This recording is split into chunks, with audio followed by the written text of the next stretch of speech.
Party people, welcome back once again. It's been a minute. Episode 46 of Where My Killer Tape At? Word is born. We got a lot to discuss, man. Well, I have a lot to discuss, right? We're gonna give you a brief mini review of the Outkast album Aquemini 20th anniversary. We're gonna bring you the regular segments of health and how to approach women, and we're gonna talk about why I don't use the term queen. And I'm also gonna talk about why you should vote. And you're going to talk about your problematic phase once again. I know we talk about that quite often. So let's get into it. Party people, I love y'all. Peace. Rock. Steady. Rock. Steady. Rock, rock, rock. Steady, steady, steady, steady.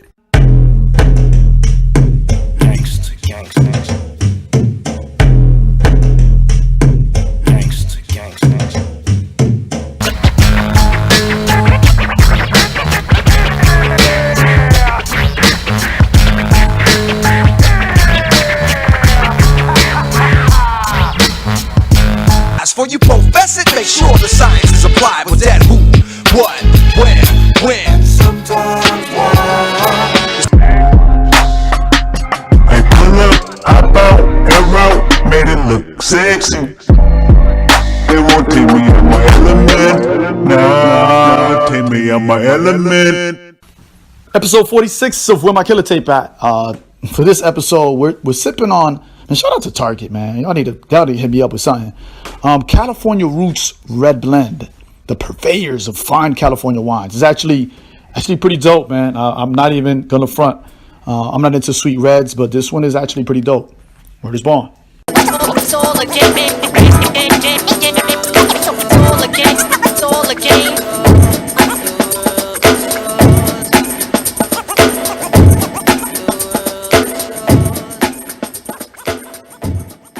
You know, since I left New York City a very long time ago, when people wore pajamas and lived life slow, one thing I miss is quarter waters.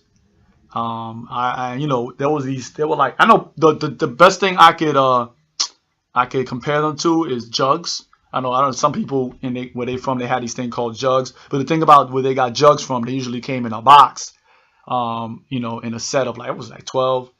But they don't really compare to quarter waters for some reason. But the shape of the bottle was different. It was literally water with a little bit of sugar and some food coloring, and they were called a quarter. But it was literally just water, and that was just our choice of drink back in the day, man. So I miss that, man, and I hear that a lot.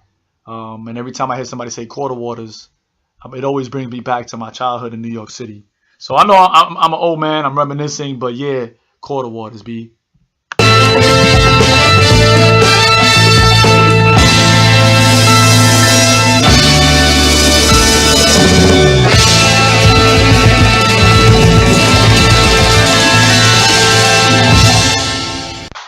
And y'all know that your boy Kanye, he was on Saturday Night Live, right? And he wore the MAGA hat, and then he got on there, talked about he was bullied and not wearing it. And I try not to I really try not to disregard people's experience, but I'm pretty sure he wasn't bullied. I'm pretty sure people were like, "Hey, man, I don't think that's a good idea." How do I know that? Because that's Kanye. People literally let Kanye get away with everything, right? So I'm pretty sure somebody was like, "Hey, man, I don't think that's a good idea, man. You know what happened last time," or somebody. I think the most that probably happened was somebody was like, "Yo, I'm really offended by that, man, and I thought you was better than that. I thought you had apologized before," because he did apologize for his last snafu, right? But anyway, we always get into these discussions about who was problematic or whatever, and I think this is a good point to do that. Just a reminder that Chrisette Michele did one concert and pretty much her career is in shambles, but we let Kanye get away all the time, and he always says problematic shit. Anyway, let me just say this: everyone's fave is problematic.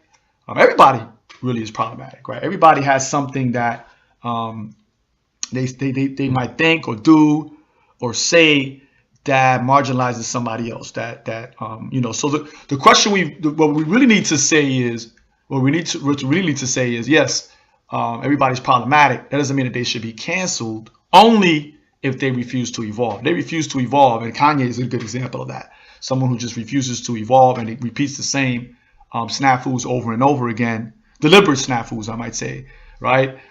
So he's someone that like we should cancel, right? But I think we should try to give people a chance. And Rodimus Prime of the Black Guy Who Tips podcast, he talks about this quite often, how he says how people are actually not really canceled. And this is true. I mean, look at Louis C.K., right? He admitted to doing some things, and then, he lost a whole bunch of deals and everything. And then he's been getting put back on. And we see that happen again. I'm thinking about that preacher, Peter Popoff. Is that Peter Popoff? Did I say that right? Where he got outed, right, as a fraud and a phony, in the Christian community several decades ago. And then he comes back out and he's back on TV doing his thing, like his money don't stop, right? So Rodimus Prime is right when he says that, everybody doesn't really get canceled.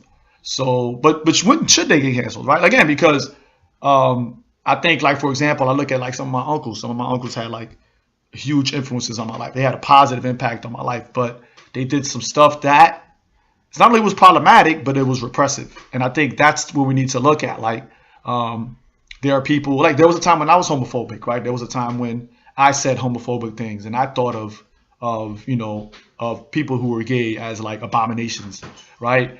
It's problematic as fuck, right? But and I'm not excusing that behavior, but I didn't go out and like beat down gay people. I didn't go out and threaten gay people. You know what I'm saying?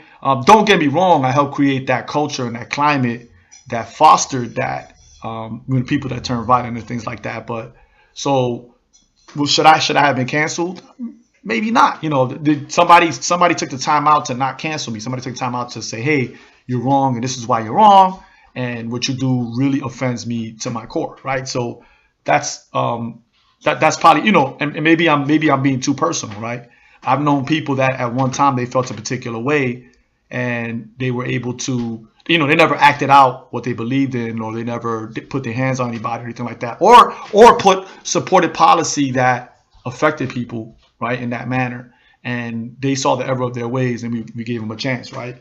So, let's debate about it. Like, what should we do? But Kanye does need to be canceled, and he's going to continue to sell records. There are fans that love him, that will, no matter what he does. Just like there are fans of Ted Nugent. I mean, Ted Nugent doesn't have a problem selling tickets. Like, he's consistently selling albums. He's consistently selling tickets. I mean, he does concerts in stadiums. You know what I'm saying? Like, some of our best rappers don't do concerts in stadiums. So there's a big crowd of people that support Ted Nugent, and they think that he is the shit. So that's he's somebody that should be canceled, right? He's a horrible individual, right? So and he says harmful things, and he's deliberate about it, right? So, but I can go on and out. Shout out again to Rodimus Prime of the Black Guy Who Tips podcast. Yeah. Yo, I think Prince should run first. Yo, I think Prince should run first. I didn't forget you, Bette Midler, but white people are funny, man. Particularly white women. And like, notice, Bette Midler said something over the week. Was it over the weekend or last week? She said something about how women are the niggas of the world. And here's the thing. Number one, we know you're talking about white women, right? And then it was funny because she made that tweet, and then she was like, yo, hey, I'm glad she did this, because I know that I heard that quote before, and it was Yoko Ono who said it back in the day. And I wish we had Twitter back then, right? Because we would have dragged Yoko Ono for that one. But I want to say that somebody did. It happened before my time, but I remember hearing somebody talk about it, an activist, a sister, the black woman activist, who called her on it. I just can't remember who it was. Man, I'm old. Anyway, but not on top of that, when she said that, I was like, man, but this phrase comes from something. Because when I first heard that by Yoko Ono, this was after she said it. It was like decades after she said it. I was like, at that time, I did not know who this author was. I didn't know about this author until later on in life, when I was in my late 20s. But anyway, somebody on Twitter did the math, and that quote is actually something that was lifted from the late, great Zora Neale Hurston. If you don't know who she is, then You might want to go to your local library and get some of her books. You might want to urge your college professor to put it in their must read in your curriculum, and that should be found in your syllabus, right? And she did say that women, black women, are the mules of the world, and that's where that kind of comes from. So just want to point that out for those of you that are the literati of the internet, and also, of course, black women doing the work and white women running with that shit. So I just wanted to point that out. Word.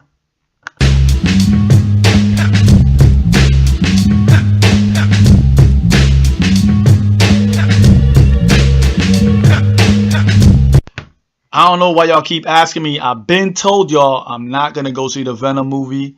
I'm not going to see the Venom movie. So I don't know why you guys keep asking me all that, man. What's going on with that, B? Like, I'm going to wait for it to come on Netflix or whatever, but I'm not going to pay my hard-earned money to see that whack-ass shit. That shit look whack, B. Like, come on. That CGI looks horrid. And they can't even pronounce symbiote correctly, B. And then you don't have Peter Parker? Come on, you know it's gonna be whack, man. Y'all know it's gonna be whack, man. Come on, man. Stop asking me.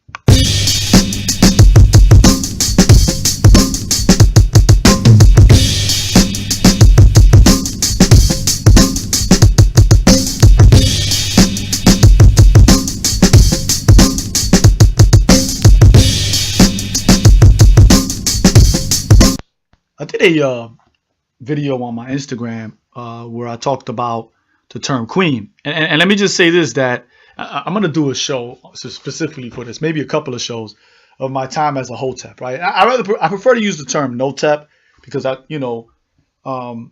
hotep has a meaning for me, right? There's a history for it for me. I am still part of a community of conscious black folks who are not afraid to say that they're African, right? So I still interact with those people. I am somewhat on the African Elders Council in my community. So I prefer to say NOTEP. Anyway, there was a time when I referred to my sisters, my black sisters, my black and brown sisters as queen, right? And again, I use it like a lot of hoteps, right? NOTEPs, right?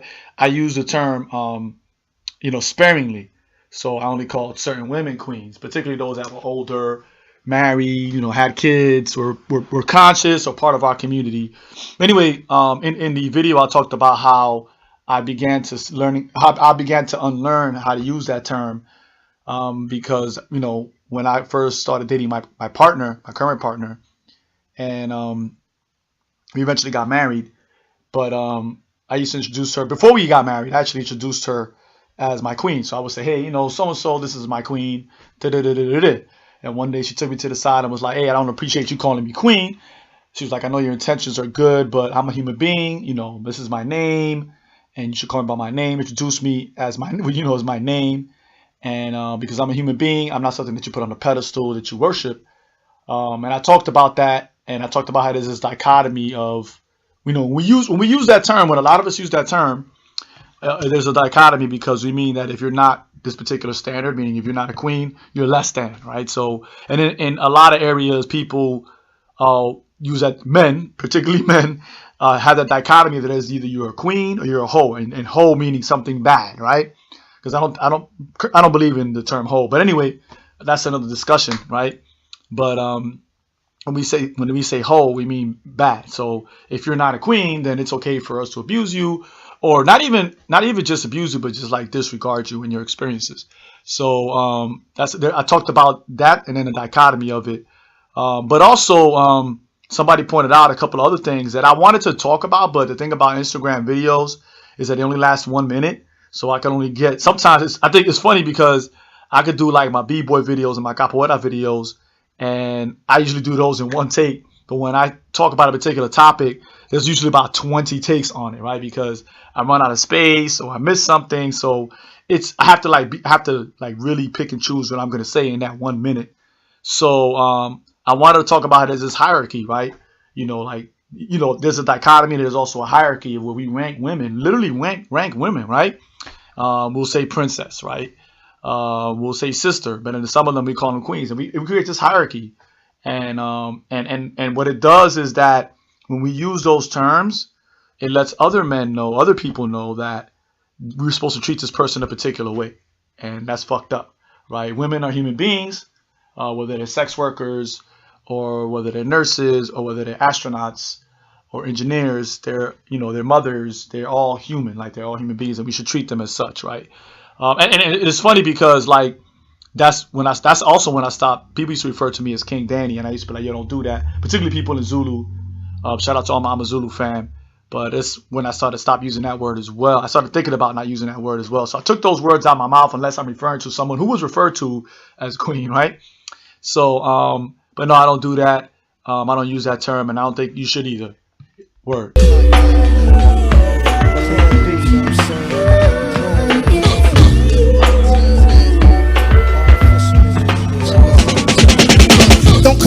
It's a segment that I want to start with my killer tape at, of where you guys can ask me questions or advice. So please, if you want to, send it to my email address. And that's DanTresOmi@gmail.com. DanTresOmi. Make sure in the subject line, you put in advice from Omi. OMI, right? So do that in there. Or just put advice. I could live with that. But send me your questions. I try to answer them to the best of my ability. And let me know if you want the email or the query to remain anonymous, right? If you don't want me to say your name on the air, or if you want me to use a nickname, let me know what's up, man. I'm here for y'all, man. I'm trying to help y'all out, man. I want y'all to live, man. I want you to, get down with self-determination, kuchagulia, man. You know what I mean?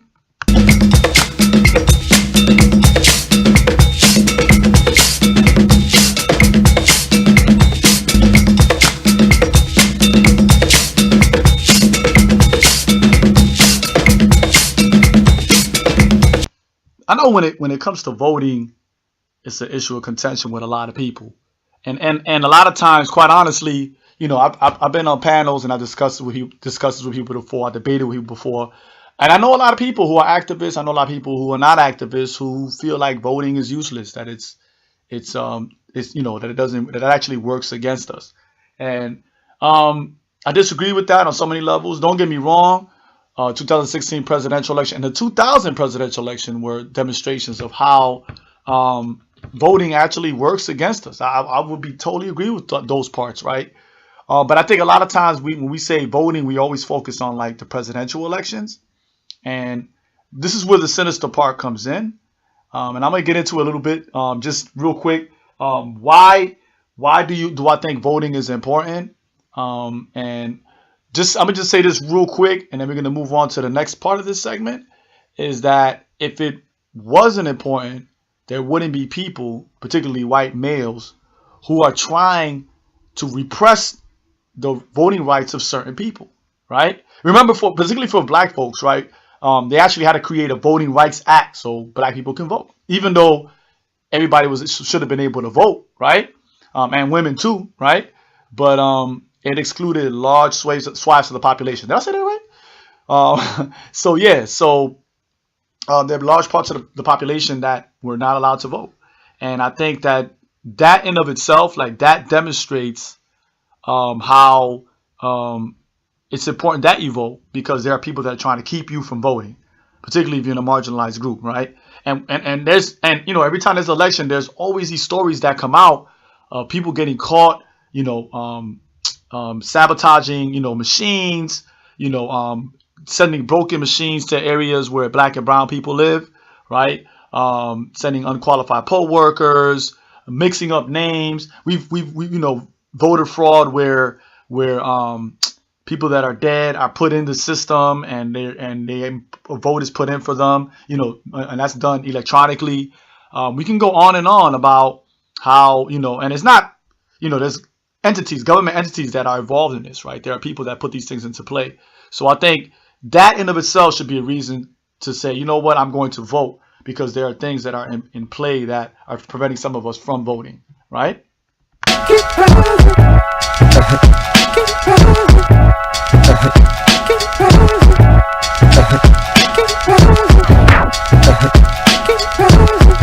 First off, I'm going to provide a couple of resources where you can go check. Before you register to vote, I think it's important to educate yourself on it. I really do.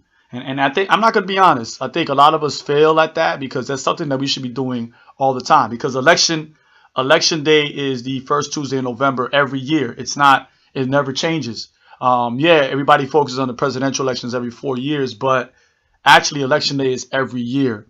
And I think what happens is politicians and governments know that everybody comes out to vote during the presidential election. Well, not everybody, but most people that are going to vote. I'm not even going to say most people who are registered to vote come out to vote, because what we're learning is that most people who are registered to vote do not vote. And there's a lot of people who are not registered to vote. That's something that we do know. Anyway, a good place to go to is vote.org. And you can actually register to vote there. Like, it's pretty cool. It's like a one-stop shop for voter registration and stuff like that. And it sends you back to, like, because you have to vote in your county. So you have to register to vote in your county. So it'll actually send you to that. But I think it's really cool. I haven't navigated through because I'm already registered to vote, and I usually kind of stay up to date on the stuff in my local. Everybody has a board of elections in their county, and they actually have their own website. But anyway, you can go there, nonprofitvote.org again, excuse me, nonprofit.org, another place you can go to, and they also help you educate, and they have videos on there as well. And then headcount.org. What I like about headcount.org is that it's like a portal. It has access to different websites. So if you need to find out about the issues that are, like for example, the resolutions and the issues that are going on the ballot for November in your county, they can help you find out. In your state, they can tell you what's the important issues. Like for example, in my state, there's this one issue that's trying to come up, and we're trying to turn people that have felonies and knock it down to misdemeanors, so they can get less time or they can get released sooner, and that can help against overcrowded prisons. That's one issue, right? It's called issue 6. So that might be the ballot in my state, but it might not be the ballot in the state next door. So it's always good to educate yourself on that. Also, usually registration ends about a month before the first Tuesday in November. I know here in Ohio, it's going to be October 9th is the deadline to register. If you try to register on October 10th, they won't let you do it, so you won't be able to vote until the following year. So a good way to check is also, again, go to vote.org, and you can find out if you're registered to vote, because some people don't even know if they're registered to vote or not.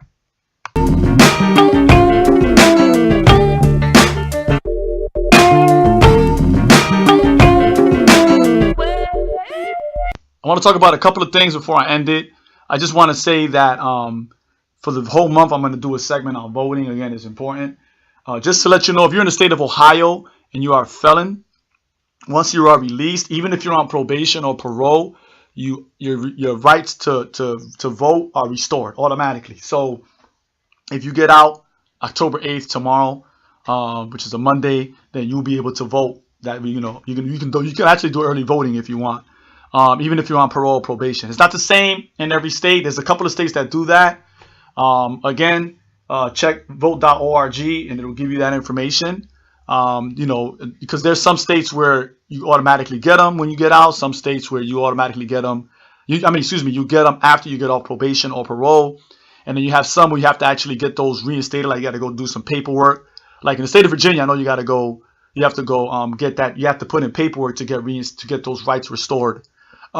So you got to check how it is in your state. You'll see that's different. Now, why is voting important to me? For DanTresOmi, number one, most states, that jury pool, they come from the voter registrations. Yep. So like, if you wonder, and I've been a witness, character witness in many court cases, and I've gone to court when my friends were on trial, and I looked at the jury. And usually the jury mostly is made up of people that don't look like them, that doesn't come from the same neighborhoods, that live in they are in a different tax bracket, they're older. So really, it's not a jury of their peers, right? And it makes you wonder, because a lot of times we don't register to vote. I work with young people, and they're usually in the early 20s, and a lot of them have never voted before. And you can start voting at age 18. So if they're not registering to vote, and we know that the demographic of people that don't vote is people between the ages of 18 to 24. they're the least likely to vote and the least likely to register to vote. So that's why when those people are on trial, the people that are on the jury pool don't look like them because they're not registering to vote. So that's very crucial. That's in most states. Another thing is local elections are important. I talked about it earlier, how they know that most people don't vote in between presidential elections. So that's when they throw, man, there are times I've been through the elections in between, and they'll have like pages and pages and pages of policy that they're trying to implement and they want you to vote on. And this is like, it's overwhelming. And then when they do a presidential election, it's not as big. And I think that they know this. They know this is how they get certain things pushed, whether it's tax levies, new laws that are detrimental to us. So I think that that's why you should vote, because and then the thing about local elections is that when they pass certain laws, it's those things are implemented quickly, right? When things are done at the presidential or congressional level, those things take a few years to get implemented, and then they take a couple more years to trickle down. So a lot of times, a good example would be, here's an example, like there's these phones that are out that they're flipped. You can actually get through the federal government. If you're poor, you make a certain amount of money, you can get these phones, and they're flip phones. That actually got implemented during the Bush administration. Let me rephrase that.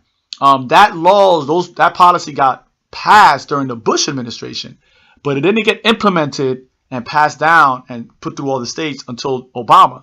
So a lot of people call them Obama phones, but they didn't come around. Like, those idea wasn't put in there during the Obama era. It got put in during the Bush administration. It's just that it didn't get implemented until Obama, a couple of years after Obama got into office. So everybody thinks that Obama put that policy in, so that hence the term Obama, Obama phone. So that's just a good example. There are in my community, there are schools that are being built that the monies were allotted during the Reagan administration. You know what I'm saying? So when on the federal level, those things take a couple of years, sometimes decades to get implemented. But local elections, they hit you at the end of the fiscal year. So for example, here where I live at in my county, the end of the fiscal year is July 30th. So if a law gets passed in January, on August 1st, that law is passed, that they implement that policy. We get it immediately, and it affects me directly and immediately. And I hope this all helps. Work.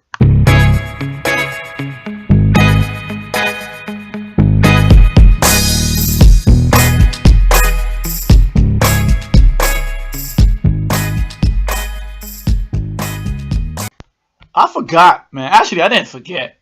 I know me and B-Boy Sabi, my oldest son, we did a review of the Black Star album, which was released in 1998.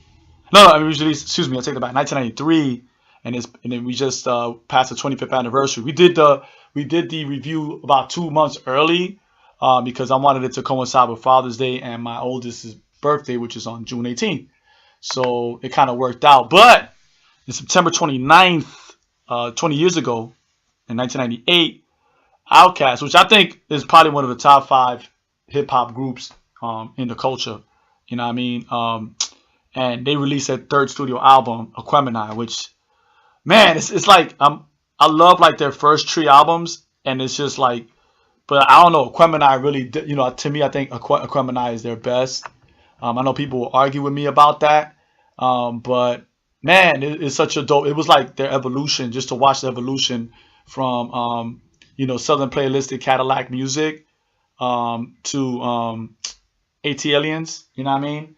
And just like then now you get Aquemini, and it was just like they really like moved on, like lyrically, oh my god, like Big Boy kills the shit on it so many times, but there's just so many joints on there. And I think that, to me, like when I heard this album, like I wanted to move to Atlanta. Like I was just like, oh shit, I want to move to Atlanta. Like this is on some next level shit. True indeed, your boy was dating Erykah Badu at the time, but man, there's just so many tracks on this album that I still listen to that album to this day. It's like the Black Star album. I still listen to it. Of course, it was produced by the phenomenal Organized Noise. I saw that Organized Noise documentary. I didn't like it too tough. I think somebody needs to do a biopic of them because they did so many dope shit, and I think they really changed the game tremendously. But this album, God, like where should I start? Like I know the lead single was Rosa Parks, which was like a very playful track, but it was still dope, and they got sued for it. Well, no, they didn't get sued for it, but Rosa Parks had some nasty things to say about it. But the art of storytelling was dope. I mean, both part one and part two. And then Liberation, like it has like CeeLo, it has like like everybody in the Dungeon family, like, and then it has Erykah Badu on there. Like, damn, how that joint starts off. You know how there's a thin line between love and hate. Oh my god, like just the way it starts off.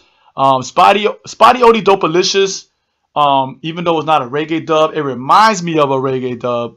But the horns in it are just amazing. Man, I love Slump.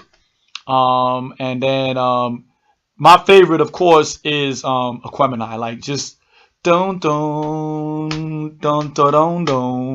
that, like that, just how that comes in, and then how like they both have different, Big Boy and Three Stacks. They both have different rhyme styles, and it's just you could see the difference here, but they complement each other. It's just the dope. It's like it's dope.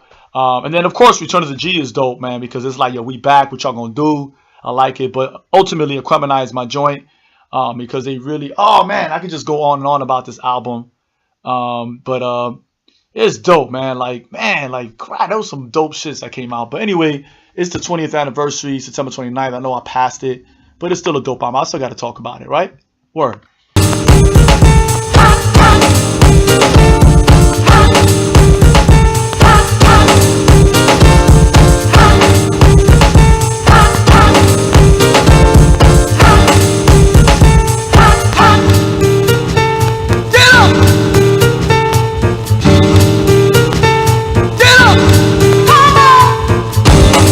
I got a couple of DMs asking me what I thought about intermittent fasting. And so I asked a couple of people who I know that did it and what their results were. And so, I just want to talk about it real quick, the pros and cons. So I know one pro is that it does work. Like I know people that have lost considerable weight. They did it for, a month or two and they lost considerable weight. And so I think that's probably a pro for it. And then I think another pro is that it's actually easy. It's easier to like fast for a little bit and then get back to eating instead of just like fasting for a longer period of time. So I think that's another pro. The cons is it's not something that's actually sustainable. You see what I'm saying? Like, it's just not sustainable. Like, because you're really not built to lose a considerable amount of weight quickly. We all know that if you lose a considerable amount of weight quickly, usually that's because you're sick or something, or you had surgery or something happened. So it's not a good idea to lose that much. Your body isn't really built for that. That's why I always recommend losing, if you're going to lose weight, so don't lose it dramatically, you lose it slowly. The other con is that what we're learning is, like we always learn, when people lose a considerable amount of weight quickly, right, most people gain 100% of that weight back later, right? So, and this goes back to sustainability. The key is to create good habits that you can maintain for the rest of your life, right? So, most people, when they do any kind of dieting, right, quote unquote dieting, they lose weight considerably the first 3 to 6 months, and then they plateau. But what happens is at a certain point they stop doing that dieting, and then they gain that weight back. So it's much better to just watch your portions, right? Eat less and increase your exercise activity, right? So that, or your physical activity, increase that. So that's probably the best and the most sustainable one, making that a good habit. So there you go, the pros and cons. If you disagree, let me know. But again, I've never done it myself. I've fasted before, but it wasn't for like anything to lose weight or anything. I did it for spiritual practices. But I recommend that you shouldn't do it because, again, you lose weight quickly. I know people that have done it and they lost weight dramatically. But we also know that on the other end of that, they gain it back. Again, try to find things that are more sustainable and create better habits. I hope that helps out. This is a man's world, but it would be nothing without. This is a man's world. Part 3, UBC, sip lime Bacardi. Heavy on the list, you blink my ice ring. John Green, get that storm. Part 3, UBC, sip lime Bacardi. This segment of how to approach women, I'm going to tell you something that you shouldn't do. And I know, like, This is something that a lot of my sister homies tell me they dislike. It's something I've never done because I kind of feel like these are things you gotta earn. So like when you see a young woman, you don't call her baby or sweetie or any terminology that like implies that there's some familiarity, right? You might call, like I might call, my partner that, but we've been together for so long, so we have our own names that we use for each other. So people be like, hey mama, like hey sweetie, hey girl, like just things that you call them out their name. Don't do that. Get to know their name, and once you know their name, call them by their name. And again, it implies a familiarity that you do not have with them. And in some moments, it's borderline sexual harassment, right? Like if you're at work and you do that.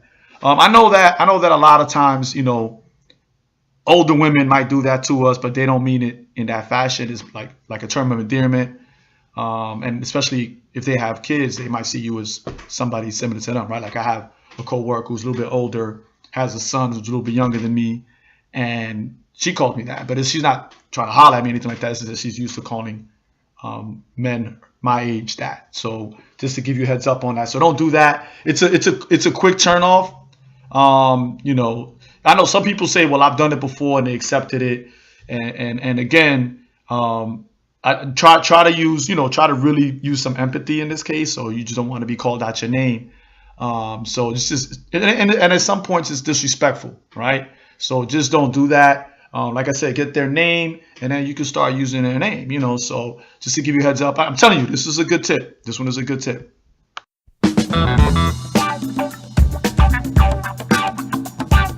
For episode 46, here are my shout outs. First off, to my homie Piper Carter out in Detroit.